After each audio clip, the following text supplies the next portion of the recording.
Good win, obviously. Y'all seem to have a pretty good weekend. Yeah. Just talk about experience overall, and then I guess the pride of something like being a part of something like this and being home. Well, first, rest in peace to MLK, a legend to the black, to across the world, really. Experience, I mean, I feel I have enough for my team, and my team has enough, and we've been in enough tough games to know that we can play with the best. But I feel like it's just that point that now we got to own it and start winning those good games.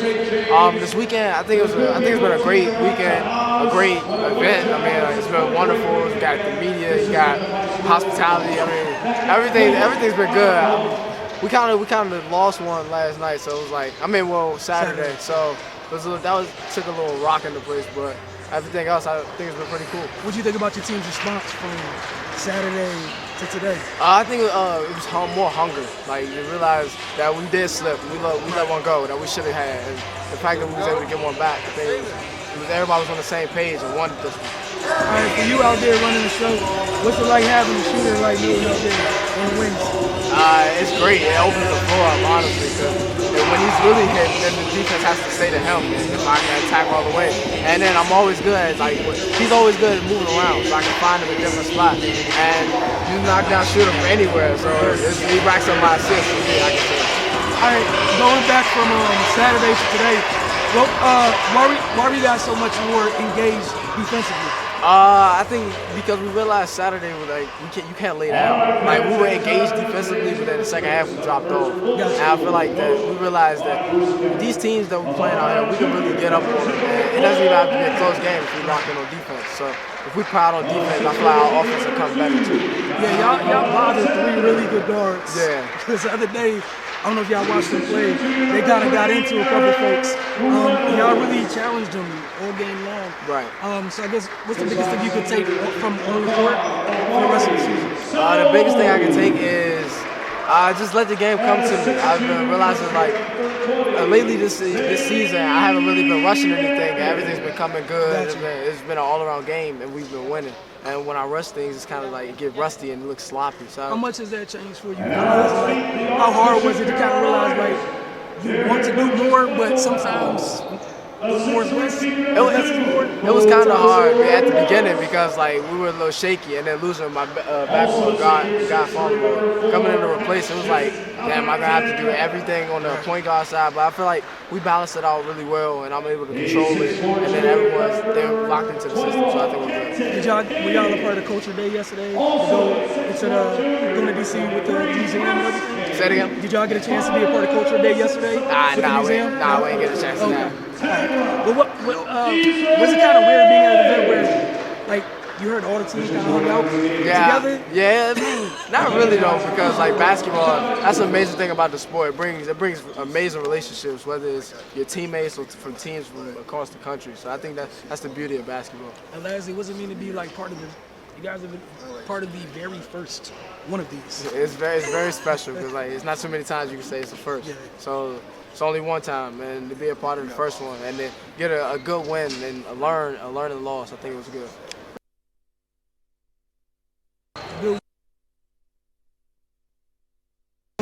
You guys' ability to bounce back from the performance on Saturday to today, is this more who you guys really are? Yeah, we've been playing well all season. I think today we moved the ball better. We all play as a team, and every game somebody steps up, and today it was me and my teammates did a good job getting me the ball. Obviously, we know you're a sharpshooter. Talk about how do you feel you guys moved the ball against their defense today?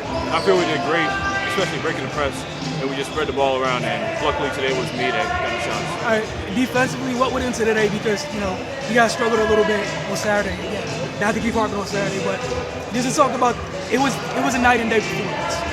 I feel today we communicated more on defense, and we just moved around and looked to their players to defend better. All right, and secondly, not secondly, but how do you guys enjoy this whole experience thus far? I know this isn't too far from where you guys are at, but just the trip up and then everything you guys did yesterday as well.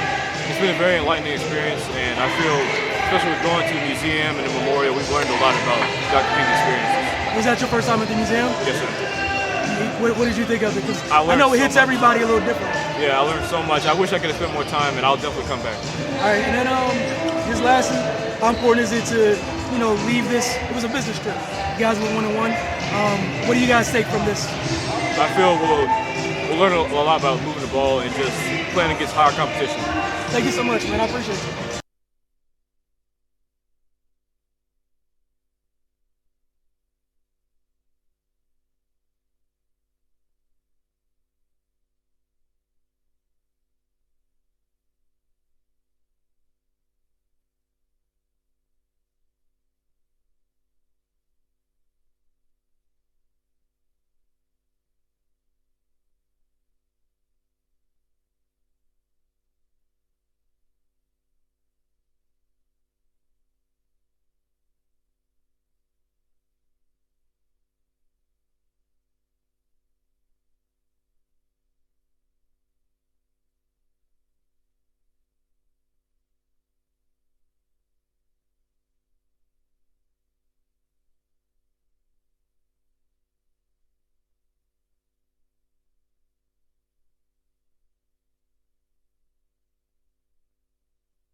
Good evening, everybody. Welcome to another edition of The Focus TV. We're happy to be back. It was a busy weekend. Octavia is here this evening. We got Raymond here this evening. Cardell, taking a much-needed rest, all right? Just relaxing. I'm sure you guys are going to see him on social media as always because he don't really all the way know what rest is, and it's fine. We all don't. But there's a lot to talk about. For starters, the Kevin Durant MLK Classic. We talked about that last weekend when Osman Bengor came in. It happened this past weekend on Saturday. It was from Saturday through Monday. Going to talk about that a little bit. Octavia, we're going to talk about your NFL segment, buddy. Are we? Yes, we are, buddy. We don't have much to talk about. Now, we got a lot to talk about, buddy. No, just a little tiny. It's championship weekend, buddy. Was it? I forgot all about that. Yes, it is. Oh, my God. We found out who, the last 4 teams to decide which 2 are going to represent their respective conferences in, what is it called? The Super Bowl. I think that what happened this past weekend was like a trial run. They got to do it again this weekend, and then the weekend after that, they'll know. That's what you trying to tell me now? Yeah. They already called me. They told me. That's interesting. All right, so we got some college basketball, as always. DC United. So I spent a lot of time at the St. James in the past 72 hours. 9450 as always. What is our show without Jamal Hayward? Actually, the move this week is kind of fun. One of my favorite things growing up. So can't wait to get into that. But this whole KD event, right? You spent, what was it, Monday? Yeah. There with us. Cardell and I were there on the first day, which was Saturday. It was a great event. One of the things, again, if you want to go back to last week's show, check that out, see it on YouTube or whatnot. So you can hear what Oz had to say about the event. And then, we were here last week to hear what he had to say about it. Then it was cool to kind of just see it play out. It went very well. Thoroughly enjoyed it. The St. James's facility, top notch. I never have an issue going in there. Thoroughly enjoy it. I also love because there's so many things like with media that we cover that are far away. Mm-hmm. Anytime I don't have to cross the bridge, I'm a happy person. So it was like a 12 to 15 minute commute with traffic. So I had no issue. The ride home was easy, 12 minutes. No, I wasn't speeding. Yes, maybe I was. Who knows? Probably. Thanks, Octavia, for that. That's so kind of you. I know. I got to keep the petty going. I see. It's okay, though. On all levels. Hey, look, man, like I said, you got one last chance. I know, man. One more. But I was like, God, he set me up for the big win. Okay, cool. So we bring him into this. Yeah. That's tough. He's in everything. You know what? Y'all can see this is going to be a fun one tonight. This is definitely. Hey, Ray, what you supposed to say back to that? Man, look, I just don't want to get hit with a straight. Don't worry, I got good aim. I'm let it go. Yes. We'll talk about that later. All right, so, like I said, the event was really good. Took a lot from it. It was cool that they had a culture day. We talked about that last week with Oz, but it was also cool. You and I did the interviews. Talking with the kids and what they thought of the culture day, because it was something they haven't really. It was kind of weird for them to experience where you're spending time with the other teams of the event. Right. And like intimate time as well. Like you're in sessions together, you're going to the museum together, going to memorials, things like that. So I thought that was really cool, but it was about the basketball. Mm-hmm. So that's what we're going to talk about today. Here is the players that stood out. This is the focus. These are the players that made the focus team. All right, so there was a little bit of collaboration, and we kind of all agreed it wasn't hard. So the first one we're going to talk about is Dominic Max Brooks. He flashed like -2 seconds into the first game we watched him play, so that didn't take too much time at all. 6'7" guard forward, class of 2020 out of St. Charles High School. He is committed to UMass Lowell. 22 points, 9 of 13 from the floor, 7 rebounds, 4 blocks, 2 steals, and a very close win over Riverdale Baptist. And that was one heck of a game. They had a guard, Flantroy, which thoroughly enjoyed watching him go get it. We talk about like the absent and mid-range game, in the higher levels. This was a guard who knew how to go get his in the mid-range. It was fun. But Max Brooks, what was the first thing that jumped out to you when we were watching? Because we were all sitting next to each other. And I think like 2 minutes in the game, we're like that one. The main thing that stood out to me was his athleticism, but with the combined discipline with his athleticism. Like, he wasn't just chasing blocks recklessly. He was timing. He was patient. He was challenging and blocking shots without fouling. You rarely see that with a kid at that level with that type of athleticism. Usually it's just looking for the highlights to swat the ball into the fourth row. They're going for pump fakes, like he was staying on his feet, not making life really difficult for Riverdale Baptist on the inside. And just an overall poised kid. He played the game the right way. He got to his spots. He moved a lot. I know, Wilson, me and you were talking, like, every time the ball went away, he just flashed hard middle, and his teammates found him in spots that were easy for him to score. And he's really impressive. He seen him scoring a multitude of ways. Had a couple 1-2 dribble pull-ups, back to the basket, facing up. I just kind of gave it to him however they wanted. And he was clearly the standout for that game. Yeah, and one of the biggest things, talking to Cardell, while watching that game, as we mentioned, just talking to each other during the game, was there's still room for the kid to grow physically, which and for his game. Because at that size, you're 6'7". Yeah, he's in the post, obviously, in high school, but I'm interested to see what he looks like after a couple years in college, right? Right, yeah. When he comes out, because UMass Lowell should be very happy. They have a very nice moldable piece there, so that should be fun to watch.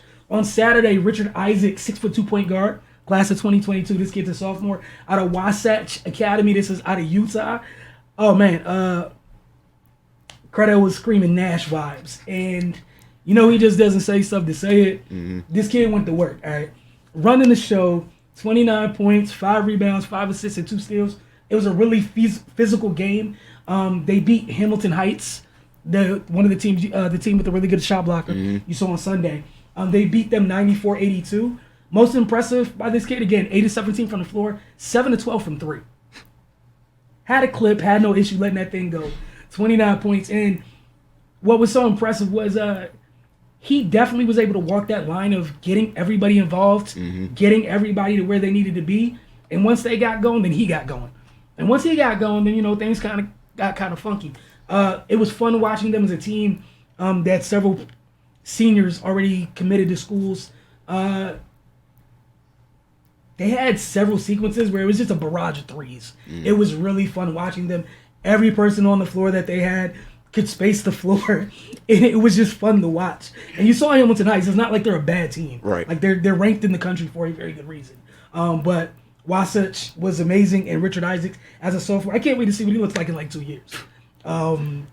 Again, a lot of these kids were supremely impressive. Caleb Murphy, 6'3" guard, class of 2020. Grayson High School. He's going to University of South Florida. Another guard who just controlled the game. 17.6 rebounds, 5 assists, 2 steals, and a win over Crestwood Prep out of Canada. Again, just a poised senior. They had one of those teams where you could tell they had a bunch of seniors. Yeah, and absolutely. the big man they had, he was a junior, but they were just poised. where, they were playing Crestwood, a lot of talented youngsters on that team. You saw the difference between freshmen and sophomores and seniors. Yeah, that was that game really just came down to, like you said, experience and poise. There were a lot of times when Crestwood would make a push at some critical junctures, but Grayson was able to just slow it down and get what they wanted to secure that win. And they had their backcourt was nice. And shout out to his backcourt mate, Devion Smith. It was like 5'10", 5'11" with dumb bounce. Kid had like a 10 or 11 rebounds a game, couple highlight dunks, catching lobs. Again, 5'10", 5'11", was crazy to watch. But moving on, Felix Okpara, 6'11" center, class of 2022. Hamilton Heights. The reason he's on this list, 8 points, 7 rebounds, and 8 blocks. I'm going to say that one more time. 8 blocks. I'm going to skip over to 8 and 7. 8 blocks. 8, 7, and 8 in a close loss to West Town. That game was fun, but Hamilton Heights literally stayed in that game because they could get nothing at the rim. Mm-hmm. He was in there changing everything. And the most impressive part, the kid didn't foul. Right. And it's not like West Town had a very capable big. And talking to West Town's guards after the game, you heard it. One of the things they said, they never saw Frank, like their center. They never saw somebody piece their center's shots like that. Their center was going up, and Felix was like, "Nah, I ain't playing that. You can get it. You can get it. You can get it. This is my paint. I'm not having any of it." So, his team was going through it offensively at times, but they stayed in the game literally because if you came under the foul line, it was free smoke. Yeah, it was. Anybody could get it. No, Octavia, seriously. You came under the foul line, I saw people stutter step.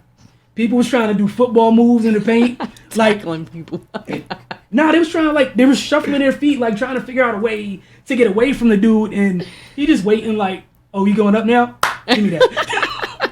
Yeah, it was just, he caused a lot of indecisiveness. Yes. And when they did finally decide to try to challenge him, he ate it. It was, and he was meeting people at the rim. There was three of them. Matter. They were three of them. Again, West Town had a big center. There were two very big kids in the middle of those for the respective teams. Going at it. Yeah, and every time he went up, he's just going higher. Oh, you want to go higher? Cool, I can get up there too. Just punching, ending all momentum, and it was just so impressive because of his timing, and he did not foul. Mm-hmm. It was so crazy. All right, Eric Reynolds, 6'3" guard, class of 2021. Bullis, tremendous game yesterday. This was the last game of the event. 20 points, 11 rebounds, 3 blocks, and 2 steals, and a win over Archbishop Carroll. And he had no turnovers. Because talking to him, that was a very big thing that I loved. You playing a 1, no turnovers, that's always a great thing. Mm-hmm. Kid is dumb quick. Stupid quick. You're quick when your setup move gets people out the way. You didn't even get to the move, right? Oh, I ain't got to do that part? Oh, all right. There was a couple times he went to wind up, and the dude already moved. I guess I'll pull. He wasn't even getting to move B. No. He would just. He was plan A every day, every lull time? you to sleep, and it's off to the races. It was crazy, and he was under control. It's not like he was just zipping up and down the court, just looking like Speedy Gonzalez. He was nice, poised, had a smooth game, got to where he wanted, could finish at the rim, hit the mid range, was finding guys. It was he really put it together real well out there. And the other thing I like was he did on both ends. It's a guard with 11 rebounds, most impressively 3 blocks. Help side blocks, moving over, helping out his bigs, 2 steals, so definitely a fan of that. And last but not least, making the all-focus team, where we're talking tonight, JT Thor, 6'9" forward, class of 2020 out of Norcross High School. Highly touted gentleman, had a very poor first half. His team was going through it because he had a poor first half. Loved it at halftime. His coach took him to the side, gave him a good old talking to. And sometimes he had one of those I'm Kevin Durant moments. It was one of those. Flip the switch on? Yeah, it was just all right, so I didn't really do much in the first half. Y'all didn't really feel me, didn't really impact the game. So for this next 20 minutes or whatever, or 16 minutes rather, I'm going to go ahead and give you what I got. We're going to see what happens. 31 points later, 10 rebounds, 5 blocks, 2 steals, and a come-from-behind win over Rock Creek Christian. 12 of 20 from the floor, 2 of 4 from 3, 5 blocks. It was so it was fun watching someone impose their will, and then Cardell said it perfectly. Like, you got to remember, like, you're watching these kids looking like players at the next level and whatnot, but they're kids, like they're in high school. So it's like, because you're thinking like, dude, if you came out like that, man, y'all good. We're not even here right now. Right. How are you down? Right? Then you watch him come. You watch him like literally go nuts on both ends, and you're like, so you could have did this at the beginning of the game. But it is what it is. One of the things I really loved was there was a couple times where he literally he caught the ball at the elbow, turn face, and I can't see you. I'm shooting, and it's fun, and we're knocking this down. Talked to him after the game. One of the things he said, one of the things that got him going in the second half, a little pick and pop, wasn't a clean pick or whatever, but it worked. He got left open, got a look from three at the top, knocked that down after that. He was on one. It was fun to watch. All right, so honorable mention. These are 10 players just that made the list because there was so much talent this weekend. TJ Berger, 6'3" guard, 2020.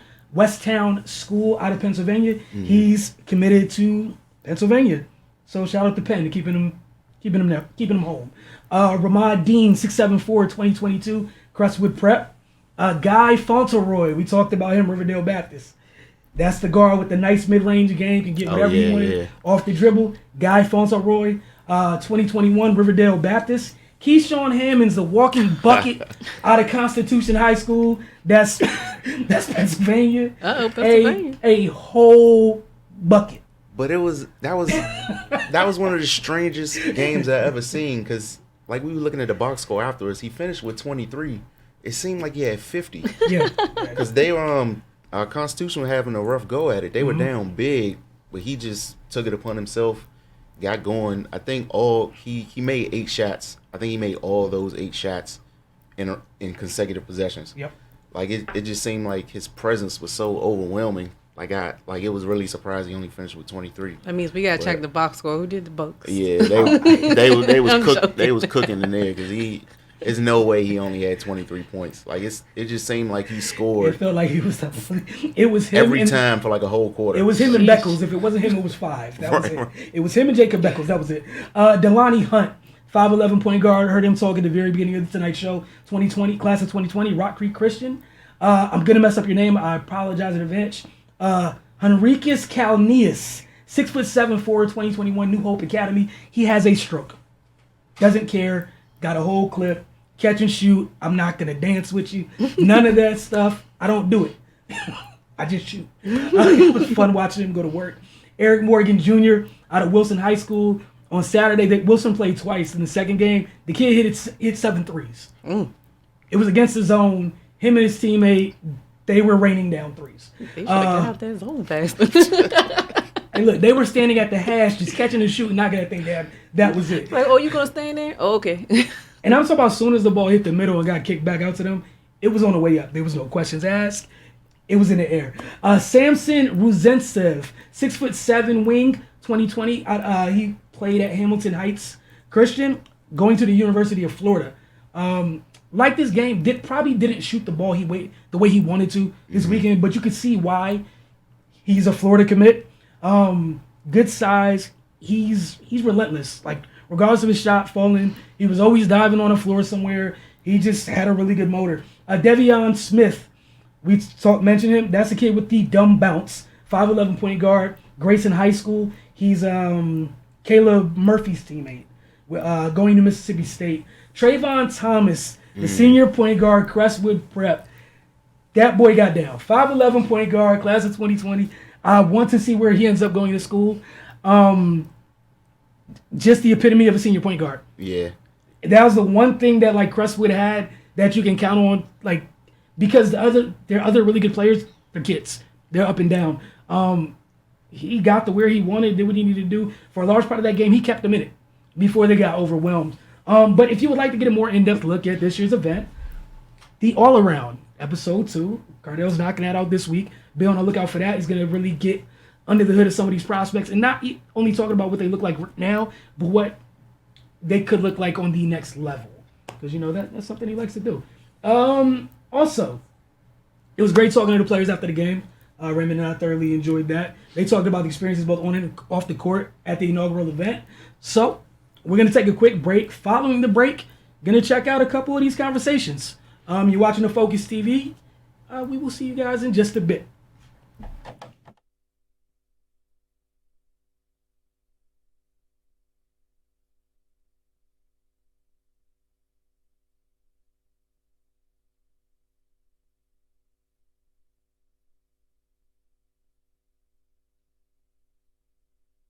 Like I was talking to Mr. Hunt, what's the biggest thing you guys learned this weekend? I know you dropped a close one on Saturday and then responded today. Probably the biggest thing was to finish the game out strong. You know, we always come in the game, you know, a lot of energy, playing good ball, nice pace, but then we end up slacking up second half. So one big thing we learned this weekend was to, you know, push hard. All right, so you talked about the drop-off defensively. Lonnie mentioned it, you mentioned it. Was there something you guys talked about today, or you guys just already knew, like, we're just not doing that today? You know, it's kind of like a personal thing. Gotcha. You know, defense, it's about your pride. You know, you gotta want to play it. So you know, as a unit, you know, we know we're all good guys, and we know we all can get a bucket. So we say, hey, let's get a stop. You know, the same way, same intensity. You know, play hard on defense. That's all. What does it mean to you, like, yeah, defense is all about pride and effort, to know that you're with a group that, you know, every team doesn't respond from that the same way. You guys came out tonight and really, like, got after a couple Johnson guards in there from Constitution. It made life very, very tough for you. Overall, it was a pretty good game, man. We did slack up a little bit second half. Yeah. You know, again. But you know, the effort was there. You know, slowed down very well. I'm proud of my team. You know, I'm proud of everyone. The effort. You know, on the bench, you know, we're hype on the bench. You know, like, the energy was great. So I'm very proud of my team. For you personally, at least watching, it seems like sometimes you got the ultimate green light. Yeah. At times, coach officially gave you that. Yeah. You know, my coach always tells me to play confidently. You know, all right, bro. He knows I'm more than a shooter. You know, he doesn't have to tell me that. I know that. But, you know, he allows me to play freely, you know, allow me to showcase my talent. And, you know, he gives me the green light to do it, you know, and the rest is up to me, so I just take the opportunity. You know, I love opportunities, you know, so you know, I just take the opportunity. You do a great job in the things I'm impressed by. You do a really good job moving without the ball, especially on this level. Is that something that your coaches just always talk to you about, or you just watch the basketball and understand what your own game is and how it can help? Yeah, it's kind of a little bit of both. A lot of coaches, you know, that didn't really entertain my specialty. You know, they tried to, you know, getting me about, you know, doing that kind of stuff. You know, I got really tired of it, so I just, you know, took responsibility and started studying the game. Right. You know, studying great shooters. You know, Ray Allen, I take him as one. You know, he never stopped moving on the floor. Richard Hamilton, you know, very great shooters I study, and you know, I put it to play in practice. You know, on my off time, and it works out and becomes second nature to me. All right, lastly, I asked Lonnie this too. What's it mean to be part of the first, like, this is the inaugural event? It looked like it was a good event. Everyone seems to agree with it. What's it mean to you guys being part of the first group of teams? Because from here on out, like, it's going to be the second, the third, the fifth, whatever. I think it's a good opportunity for us. You know, people don't think we got, you know, the factor, you know, to do big things, and I think this was a pretty good opportunity to show them. I wish we did better that first game, you know, but you know, we came up short in that one. So from here on out, you know, we just got to play a lot harder, you know, work harder in practice, you know, put each other through hell in practice, you know, and from here on, just play hard, man. You know, don't slack up, go 100 miles, go away. That's the biggest thing from this weekend. Just no let up going forward. Wish you the best of regular season, man. Thank you.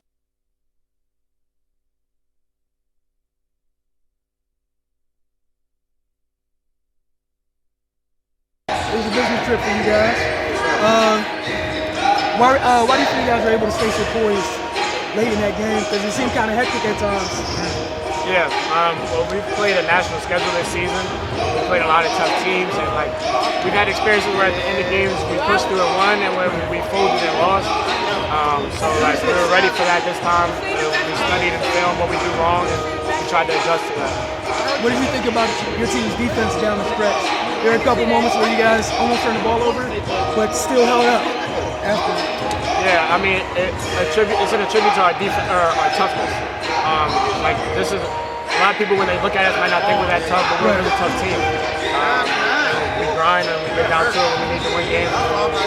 You talked about going through the ringer, playing the national schedule this year. What do you take from this event, this experience on the court? On the court. Yeah.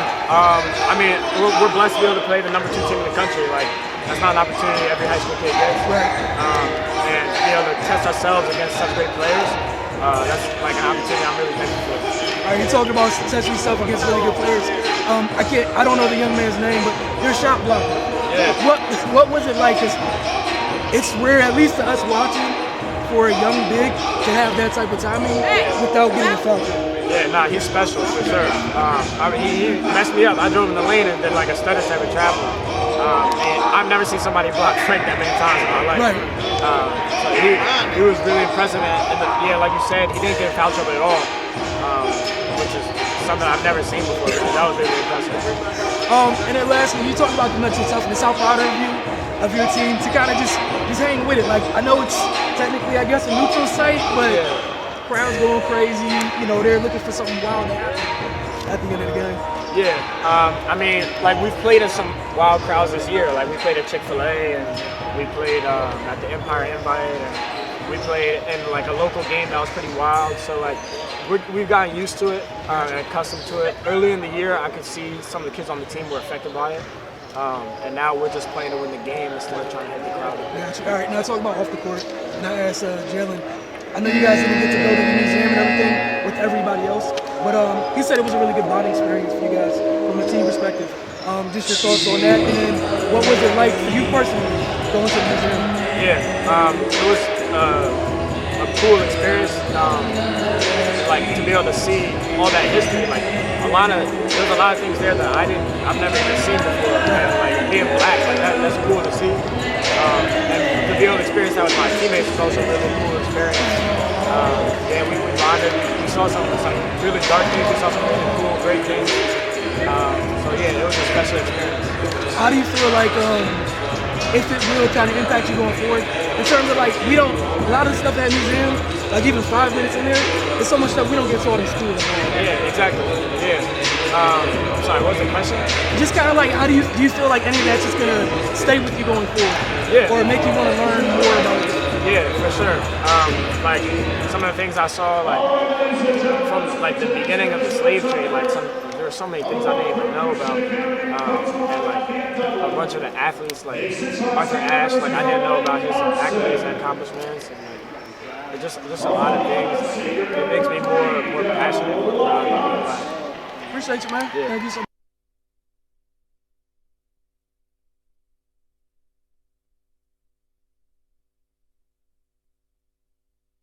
Like I was saying to Ryan, night and day performances between Saturday and today. Not to harp on the negative, but Saturday, but Ryan said this is more of who you guys really are. What went into the change?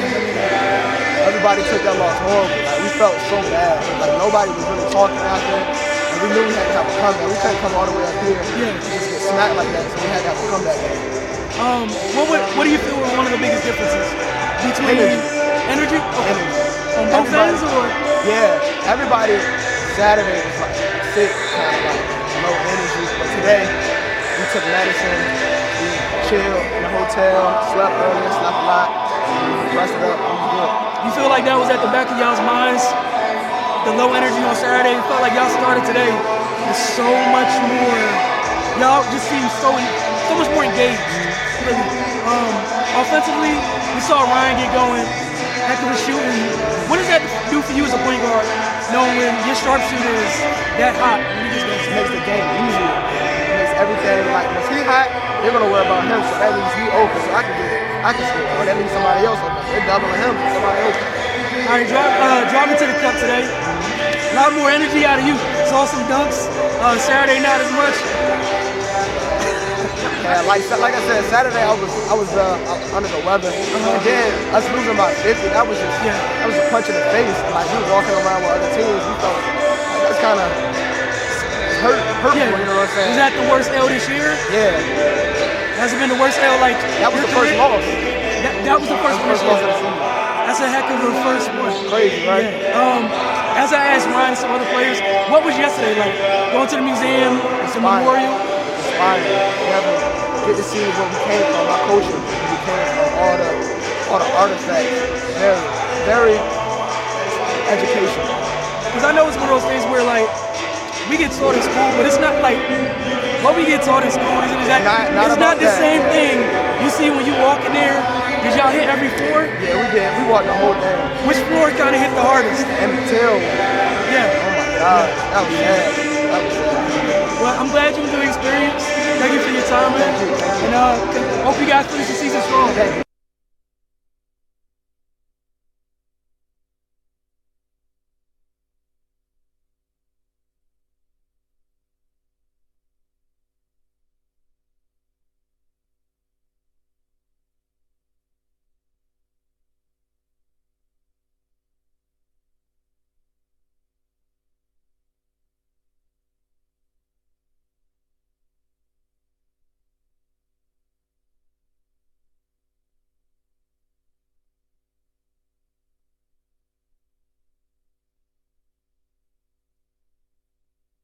Welcome back to the Focus TV. As you guys can see, some very, very, very, very, very well put together kids, man. Like I was talking to Rodney, I was back there watching just now. Y'all were watching, I was watching too. I was impressed by the kids, thoroughly impressed. I know you were right there with me. Really impressive kids. I was so happy that they took so much from the museum and just the bonding time they had up here. But we'll have more interviews or whatever. Just follow us as always. Get over to findersmag.com or monosports.com. We'll have the interviews up with the kids' names and everything so you can see them, and we'll just have them up for the duration from here on out. All right, so some college basketball. We always make sure we update a couple of local teams, at least the ones that we cover, starting with GW men's and then GW women's, but GW men's first. Armel Potter shined. Once again, 22 points, 5 assists to lead the Colonials to a 75-50 win over UMass. Ah, poor UMass. It's also their second win in a row. Junior guard Maseo Jack added 20 points, while freshman guard Jameer Nelson Jr., 14 points, 7 rebounds, 4 assists, and 2 steals. For a freshman, that's not a bad line. Not at all. The least bit, all right? UMass was led by freshman center Trey Mitchell's 13 points, 3 assists, and 2 boards. Young man, I need more than 2 boards out there. He probably got those on accident. Look, man, it said center. GW improves 8-10. They're going to take on Fordham Wednesday at 7 p.m. GW women's, they fell to conference-leading Davidson 62-55 on Saturday. Ford Alexandra Mon posted a game high 17 points and 7 rebounds, not 70. 7 rebounds. Like, sheesh. Those are my career numbers. While center Kayla Mokwa added 14 points and 8 rebounds off the bench. Davidson was paced by guard Katie Turner. She had 14 points. She grabbed 3 rebounds and had 3 assists. The Colonials fall to 7-10 on the season, and they're going to host 12-7 Dayton on Wednesday at 7. Little bit of Terps. Shakira Austin, dominant in the third quarter stretch. The sophomore scored 14 straight points. This is conference play. Sheesh. It's about time. You know, it's a wonderful thing. We talked about her potential. It's always good when you start to see kind of like, that's not unheard of. We shouldn't be shocked by this. Like, this is what you have the ability to be capable of. Should you continue down that road of becoming what you could become. The sophomore finished with 22 points. But again, 14 over 22 came in one single stretch in the third quarter. It's it's good to see her start to kind of come into her own, especially after, early in the season when she, Brenda kind of said, hey, you're not doing what we need you to do. And Brenda ain't going to play. And it's good to see a player respond like that. You're either going to do one or two things. You're going to fold or respond. And, and she's showing why she was a coveted recruit. Yeah, and that's again, I love that you brought that up because she's making steps in the right direction. Mm-hmm.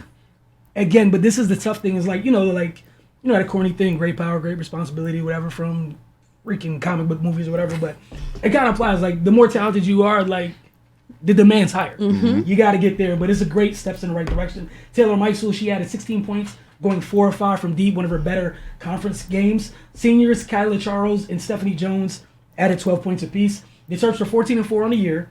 They're also 5-2 in Big Ten play. Up next, they hit the road to take on the Illini on Thursday. 9-4-50 time. Jamal Haywood. This week he's demoing a breakdown and cuffing the ball on the drop. One of my favorite guards to watch doing this when I was growing up, my man Starberry, Stephon Marbury, used to cuff that thing, split all types of traps, and I loved it. So again, it's a breakdown and cuffing the ball on the drive. Jamal Hayward at 9-4-50. We're going to take our second break. When we come back, Petty Time is here. We're going to get into this whole NFL championship round breakdown. Going to talk about the Chiefs and the Titans. And Octavia, what was the other game? And then the Packers. That's it. Aha. We're only talking about 3 teams. Only 3 teams? Yeah, that's it. Interesting. Uh-huh. Only one of the 3 you're mentioning is going to the Super Bowl. I'm not good at math, but we're going to talk about this in a little bit. I guess.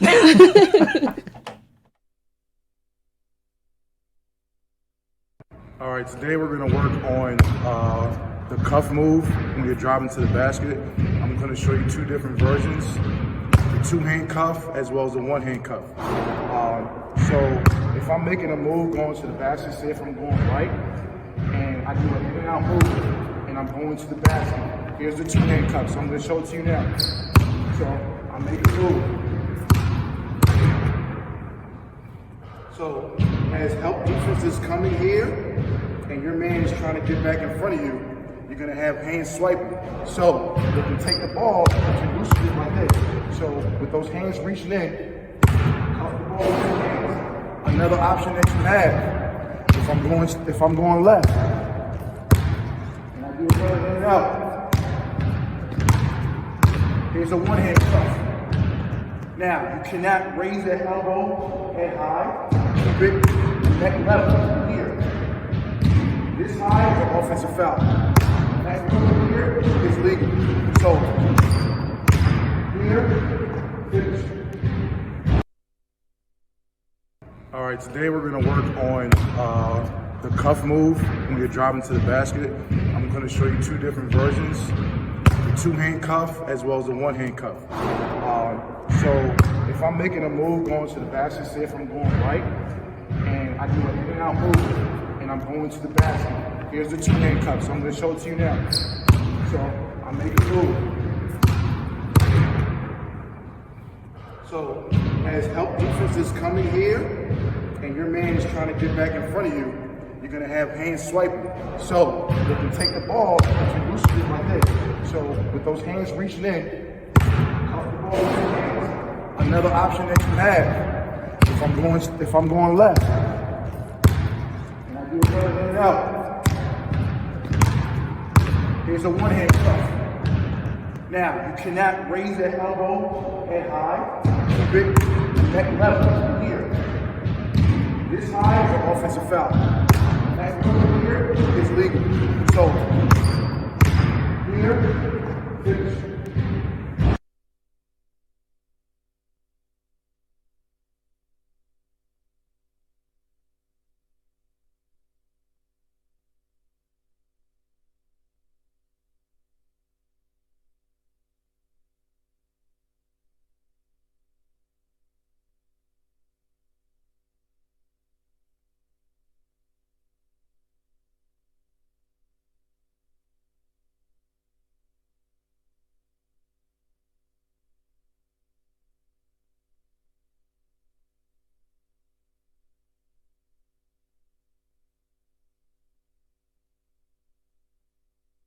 All right, shout out to Jamal Hayward. We truly appreciate it each and every week. Him handling his business like he does is always a great segment.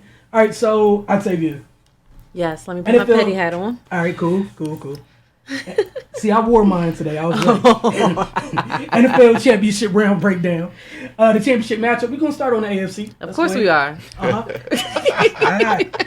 Let's get there. In the AFC Championship game, we had the Titans versus the Chiefs, and the Chiefs were victorious 35-24. Ryan Tannehill was 21 of 31, 209 yards, 2 touchdowns, 3 carries for 11 yards. Henry, 19 carries, 69 yards. Davis, 5 receptions for 65 yards. On the other side of the ball, Patrick Mahomes, 23 of 35, 294 yards, 3 touchdowns, 8 carries for 53 yards, and 1 rushing touchdown. Damian Williams had 17 carries, 45 yards, 1 touchdown, and Sammy Watkins, 7 receptions, 114 yards, 1 touchdown.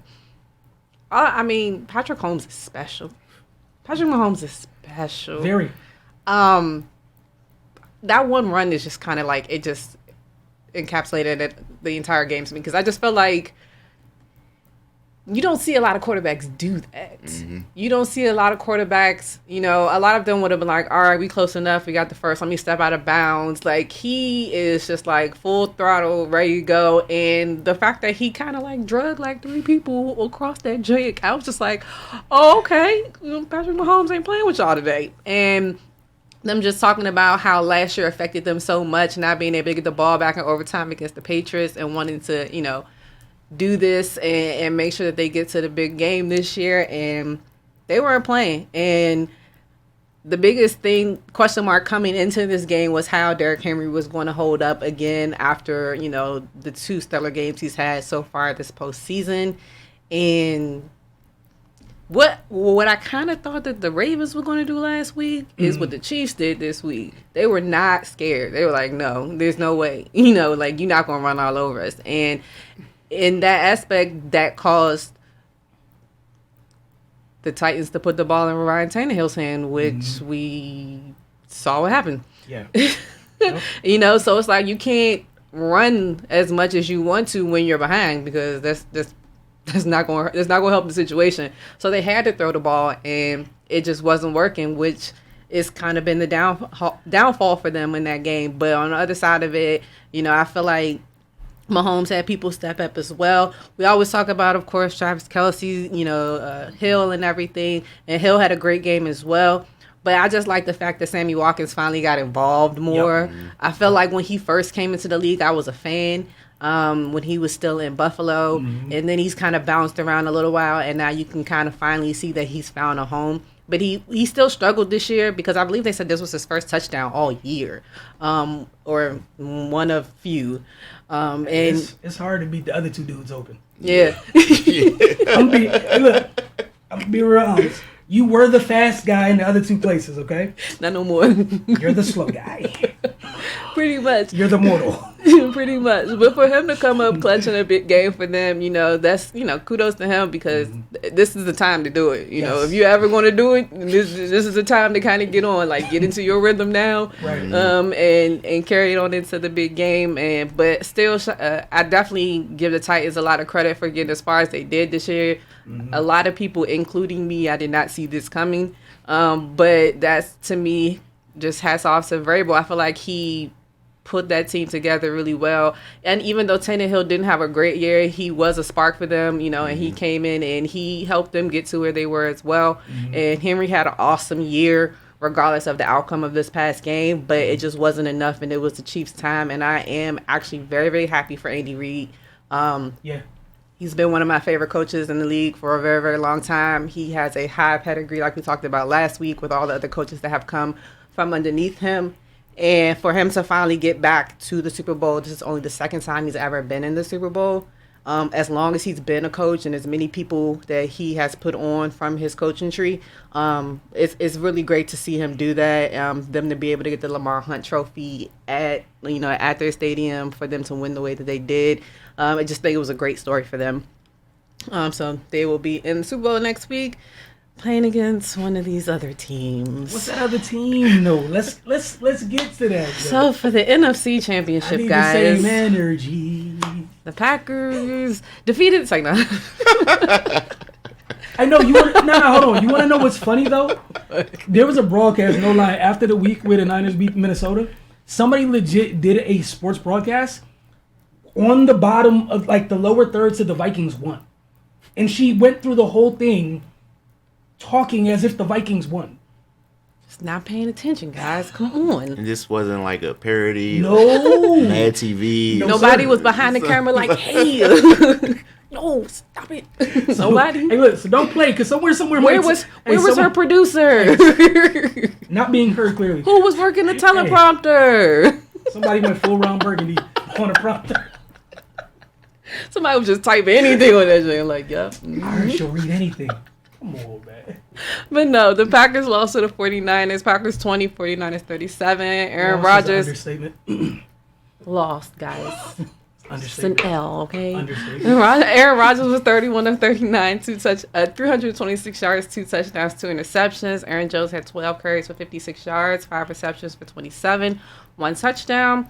Devontae Adams, 9 receptions, 138 yards. On the other side, Jimmy Garoppolo was 6 of 8. Efficiency.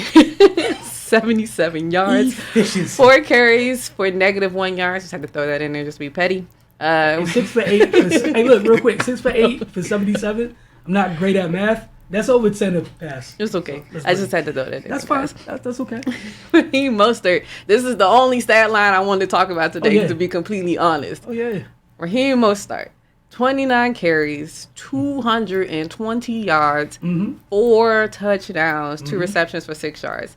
And then Deebo Samuels had 2 receptions, 46 yards, 2 carries for 43 yards. Raheem Mostert was an animal. It was just like, and I love you guys as running back, how at any time, like if somebody needs to step up, they're there. Like, I don't feel like there's ever really a drop off. The only questionable one, of course, is Breida, just because he has issues right now with fumbling. Yep. But outside of that, Breida is still a good running back as long as he can hold the ball.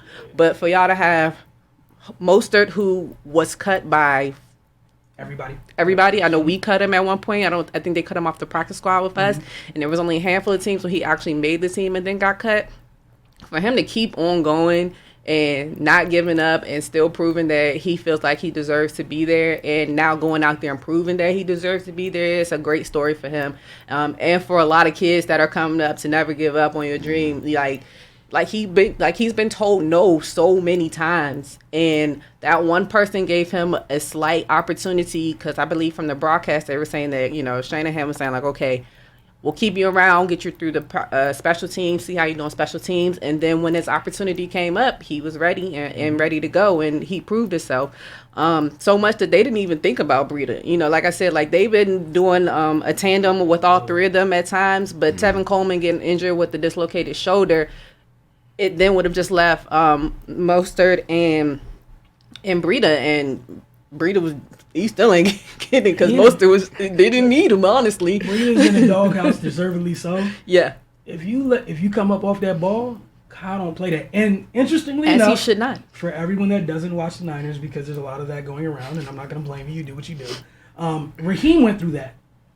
Earlier this season, Raheem coughed that thing up a couple times. We didn't see him for a minute. Yep. Raheem was playing special teams. Yep. Special teams only. Then the next time Raheem came back, he may drop that ball. Yep. But yeah. And I feel like that's the way it should be. That's part of your job, is to secure the ball. And especially if I got another one that can do, if not what you can do, and if not better, why am I going to even chance it? So I just feel like he had a great game. Defense was, of course, our defense is great. I hate it, but it is. But I will say Richard Sherman got burnt. That's all. But I will also say. No, look, he got burnt, and that's great. Took you long enough. Well, that's all that matters. But he did come through at the end to secure, not secure the win, because the win was already secured at that point, but to kind of put the nail in the coffin at the end with the pick at the end of the game to end it. So that was great for him as well. I heard a little bit of, I didn't hear the clip, but my boyfriend's a Niner fan, of course, so everything that happens, I find out through him regardless. Apparently, Darrelle Revis was talking. Yeah, he waited 4 quarters for Sherman to get burned. Old man yelling at clouds. Yeah. Hey, look, yelling at clouds. That's the perfect way to say it. This man sat there watching the whole game like, come on, bruh. Get burnt. Get burnt. Get burnt. All right, there it is. Okay, so it's like, come on, bruh. Like, I hate when people do that, like, give him his props. Like, of course, I'm being petty when I talk about it, but I'm never going to not deem Sherman as a great player. Like, come on, let's be real. Let's just keep it a buck, and the fact that Garoppolo didn't have to throw, not that he can't throw, because I feel like a lot of people get that confused in the situation. Talk to him. Why would you make him do that when you don't have to? You have a running back who had 220 yards and 4 touchdowns. Like, Why would I even chance that? For what? Because- Keep the game going. Keep the Because game they moving. said that you got to throw to win in the league. You don't obviously. Come on, like look at the stat lines, guys. And I mean, even if they do, that just means that he got to rest his arm this game. He get to rest his arm next week, and if he need to throw it in the Super Bowl, then he can. You know, I feel like that they're a great team that's able to adapt to certain things and able to, adjust as the game goes on, because I think Kyle Shanahan is going to be, I feel like he's going to be one of the great coaches as time continues to go on. I mean, look who he's come from. Shanahan was a great coach as well, and Kyle's been learning since he was a kid. Like, and the other thing I wanted to add, and like give his dad all the credit in the world, he took the things his dad did and amplified, put his sauce on them, because that's not him daddy's offense. Oh no, definitely that. You know what I'm but saying? I definitely feel like No, I'm not saying you. I'm just saying it because there's so much stuff already being said that just doesn't make any sense right now. Of course. And I love Terrell Davis to death. Crazy, right? Outstanding. It's not the same thing. The Niners don't got Terrell Davis, all right? Ain't none of them dudes about that, I'm finna run through you. The only one over there that's about that life is Debo, and he don't play running back. Right. There's a whole bunch of meat. Yeah. Yeah. We not interested in kind of that. Yeah, pretty much, yeah. Ooh, green grass. Pretty much, yeah. So that is going to be. I did hear there was a conspiracy theory going around. There was before the game, and I told him, he was like, "Man, they better not do that." So everybody knows that there's a conspiracy theories that the NFL is rigged. Of course, people say this every year. With this being the 100th year of the NFL, and the very first Super Bowl was the Chiefs and the Packers. A lot of people were like, Packers gonna win. I was like, Packers gonna win what? Like, I'm so sorry. And I mean, like on the other side, I didn't talk about them much. I mean, I feel like still Devontae Adams had a good game, but he couldn't do it by himself. And their running game, like Aaron Jones ain't really do too much. 56 yards, 12 carries. They just didn't have enough. My head hurts. I'm sorry. Yeah, they just didn't have enough. And to be honest, I feel like Rodgers was off his game anyway throughout that game. So I'm interested to see the Super Bowl. I'm really, really interested. Say some of it, because we're gonna talk about that next week. I'm just interested. Yeah, I'm just trying to figure like what red is gonna be out there, because it's like red and yellow and red and gold. It's gonna be a lot of red. Yeah. Jesus Christ! I wish I could have gave us a different color or something, but Well, the Niners are trying to wear them all white from '94, and the league's not messing with it. So they being childish. But San Fran's gonna win though. No, we gonna see. Simpsons already predicted it. Oh, for real? Yeah. If the Simpsons had it, the Simpsons are gonna be wrong, guys. What they do out there? They go like this. Simpson out here like we ain't never lied. They gonna lie this time. I told you. I was trying to tell y'all. Look, but God has got me ready. He's getting me ready for the ultimate win. I would not be able to take it if y'all win. I cannot. I know. Don't come in here. I'm not. Don't come in here. I'm not. I'm telling you right now. So I'm gonna go ahead and tell you now. If that happens, I will be absent. Turn your phone off. Block me on February 4th. I will be absent. Blocking me on every medium. So go ahead and take attendance and just say Octavia absent. That's fine. Not here. I'm hit my mans and just be like, hey, do me a favor. He talking about I'm gonna go to the. He talking about I'm gonna go to the parade. Sit he said down. He going to the parade. Wishful thinking. You know what the sad part is? If it happens, I know my uncle going. My uncle going literally. But anyways, there's a lot to get to before we even get to that point. Look forward to actually talking about the game a little bit more next week. Because I want to get into it talking with you just from a non-biased place, because some of y'all doing too much already, and it's just really disrespectful and wild. I'm sorry that it has been all year for some reason. It's been that's the one thing I'll say. It's been consistent, and I don't know why. And this is me not being petty, guys. I took my petty hat off for a second. I'm talking about 4-0. They not real. 8-0. They ain't playing nobody. And as soon as y'all lost, it was like, "See, I told you." Look, then it was like, I got to play the Ravens, the Packers, and the Saints, and you're not winning all three of them games. Only one of them that beat us was Lamar. And that was I won't say by luck, but that was very, very close. It was only because of a field goal, guys. But that was just Lamar, and that's the other thing. I can't wait to talk more about with you next week, because I love Patrick Mahomes and how he goes about his business, but the quarterbacks that have done the best against the Niners this year do something that it's not his main skill set. That's what I was going to ask because, like, with my boyfriend being a Niners fan, he feels like the biggest problem y'all have with any type of running backs are mobile running back. I mean, mobile quarterbacks. Look, it's been Lamar, it's been Kyler, and it's been Russ who don't know how to go down. Okay. So, like, I don't know the stat exactly, but I think it was something like those three have a QBR of 70-something against San Francisco. Everybody else is in 30s. Okay. So it's like, if you can move and buy time, you're good. If you can't buy time, as Brian Baldinger says, it's Shark Week. And again, I'm not knocking nothing over there. I'm just saying it because, like you said, it's been like that all year. Just a whole big disrespect. And I feel like I saw Bart Scott get on TV like, oh, they're going to have to do something different on defense. And I'm like, bro, we've been, like, people been, you think the same four line up the same places every week for 17 weeks, sir? Like, just be like, I don't watch, I don't know, I was wrong, it's cool. Give me 2 weeks to watch some film, and I respect it. You're not but gonna like, do it's that, though. Come on, Octavia, man. You know that's not going to happen. That's too much right. It's just It's too right for them to do. Like, they throwing out Trent Dilfer type stuff, and It's I'm just too like, right for them to do. It's Like, wild out here. Ray, you laughing? No, seriously though, it's wild out here. it's too Like, right. it's wild out here. They gave my man Trent Dilfer, though. That's No, tough. no, I'm dead serious. That's tough. I'm dead serious. Like, one, don't ever disrespect the Baltimore Ravens defense like that. Because the Niners defense ain't that. Okay? Because I was here and present and alive this whole year at the end of the year when they couldn't stop their running nose. They couldn't get their hand from right here. Not even the tissue. They couldn't even. Not even a sleeve. Jesus Christ. You saw New Orleans.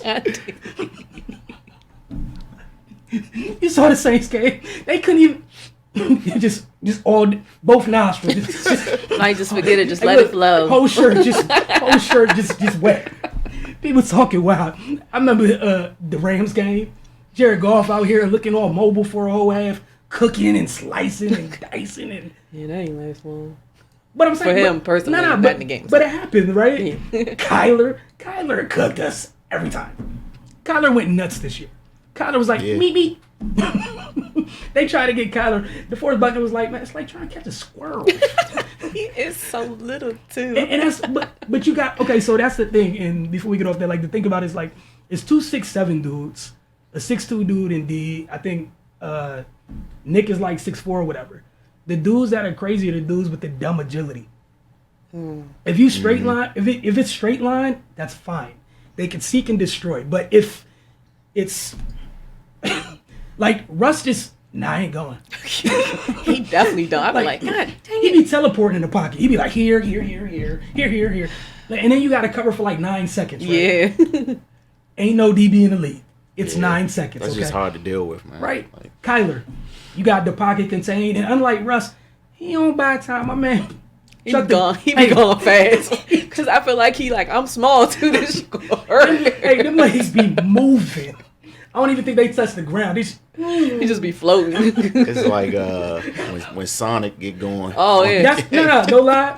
Go pull up a Kyler highlight. That's what his legs look like. Just the whole continuous circle. You don't see nothing but him just.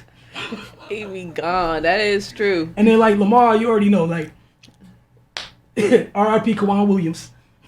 Oh, man, that play will go down. I'll never forget that day. He was like, oh, you thought, bye. And the worst part, they had him like a box. KK was like, I got. No. Oh. My Like, man. he just, I missed time that. he shake you in the phone booth, man. Like, And that's the thing where, like I said, that's why I'm kind of chilling and kind of confident. Like, ain't nobody over there could do that, but like Tyreek maybe, but he don't play quarterback. Right. Like that's the stuff that, like, that was the stuff this year. Like, you remember me all year? What was I saying? My biggest fear all year was who? Russ. No, well, him and the other one in the AFC, him and Lamar. Oh, yeah. Like, Oh, yeah. Russ is like the Terminator to me. Like, well, now he's not even a Terminator. He's like you remember the Chucky movies? Like, you can do whatever you want to Chucky. You think And you he want. just pop back up. And all you hear is a little plastic shoe scraping. That's Russ. That's like what Russ is to me. It's like legit nightmares. I'd be like, he coming back. Like, you be up. Like, in week 17, I was sitting there watching. I was like, we're not up enough. I was like, it's not enough. They punted. I was like, he got the ball at the end. I'm just sitting there like, please no flags. Somebody just keep him corralled. Watching Lamar just like, Jesus, please take the wheel. Oh yeah, man, that ain't no joke with him. We want to thank y'all for tuning in, man. As always, get over to Finest Magazine, mymonosports.com. Truly enjoy you guys. And make sure you look forward to this KD MLK Classic. And get over to mymonosports.com because DC United season did start. So want to share some on that real quick. They made an acquisition today. They acquired midfielder Julian Gressel from Atlanta United FC in exchange for $650,000 in TAM, that's targeted allocation money, and $100,000 in TAM in 2021. So they spent $750,000 to bring in Julian Gressel. He was one of their chill. He was one of their first players. He was one of the. I think he was the first player they drafted in their inaugural season. He's been a huge part of them. He's won a cup with them. It's another playmaker, and we're gonna play. We're gonna have Ben Austin's clip up on our site later this week, so you can check that out and talk about what he thinks looking into the season. One of the biggest things, like just to kind of like paraphrase it, is in the past they kind of were looking into the summer window to make moves and things kind of later. They're trying to get everything together now to try to make that run like right now. And I would say to everyone, just like, I know everybody gets kind of lost, like no matter what the sport is like you got to spend money on like the pretty flashy things. When sometimes like we've seen, like looking at the two teams in the Super Bowl this year, right? Get the stuff that fits you, and that's all that matters. Doesn't matter what it costs. Get the stuff, like find out what you want to do, and get the things that fit you perfectly, and everything will be fine. Yeah. So I'm looking forward to see how things fit for the black and red this year, and we'll see you guys next week.